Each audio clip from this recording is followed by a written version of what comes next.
What is wrong with people is a question I have been pondering for decades without a clear answer. But who's profiting financially and how from anti-vax lies? There is money to be made in this, and there is power to be gained from this. Andrew Wakefield, who propagated the granddaddy of a lot of this modern anti-vax nonsense, he was certainly not the first anti-vaxxer. But thanks to an investigative journalist named Brian Deere, we now know that Andrew Wakefield, at the time he was putting together his BS paper trying to link vaccines to autism, he was also pitching a business plan to capitalize on that fear in a huge way, so which involved.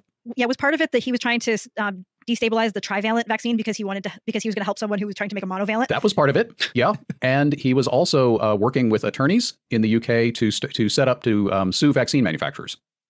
And he made millions off these schemes. Even though they didn't pan out, he took the money and I think, bought a really nice house in the Austin area after he'd been banned from medicine in the UK, but, it didn't matter. He'd made his money. So yeah, people are making a ton of money by selling this kind of thing. And it's the same sort of scam that goes back to literal snake oil salesmen in the 19th century. Okay, there are people who will line up to be fleeced by this nonsense. And as P.T. Barnum had it, there's one born every minute. RFK Jr. is running for president, and he's making statements that put him in the news. It's pretty easy to see how that could benefit him. And so that's what's to gain from the people at the top of this. And the rest of the folks who are signing on to it are constructing an identity, a group identity around it. Hey, I'm a free thinker. I'm going to, do this and F your vaccine. And I'm going to be with these people over here who we're going to be rebels together. That's the appeal. So, Carol, I just released today, which is Friday, a video interview with Desirée Townsend, who talks about her experience with the anti-vax crowd. And, she had a reaction after a flu vaccine in 2009, and she didn't know any better, and they came and got her, and they tried to make money off of her. She figured it out, and she's talking about it. It's very interesting. Very interesting. It's she has they were filming all of her treatments. She was getting these bogus treatments, and in exchange for filming them, they paid for the treatments, and she got to keep the footage. So she showed some of the footage, and one of them. So she had tried out for the Washington Redskins cheerleader, and she made it, and then she got this flu shot, and then she deteriorated. So the guy said, "She's going to be the next Jenny McCarthy, taken down, Redskin cheerleader, taken down by the flu shot."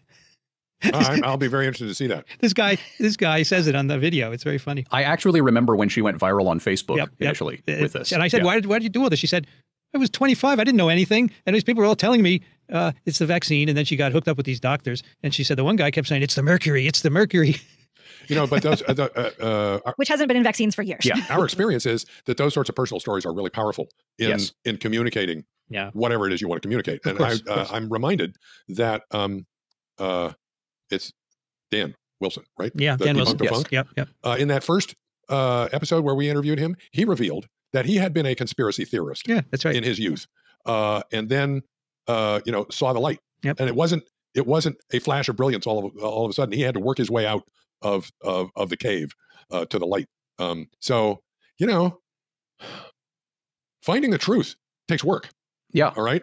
And it's much easier. Sure. It's much easier just to, go along with whatever the current mania is, in particular, because people, gravitate towards horror stories.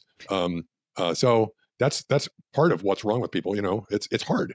All right. And we are all susceptible to this. Yeah. All of us. Richard Feynman, the easiest person to fool is you. Yeah, for sure.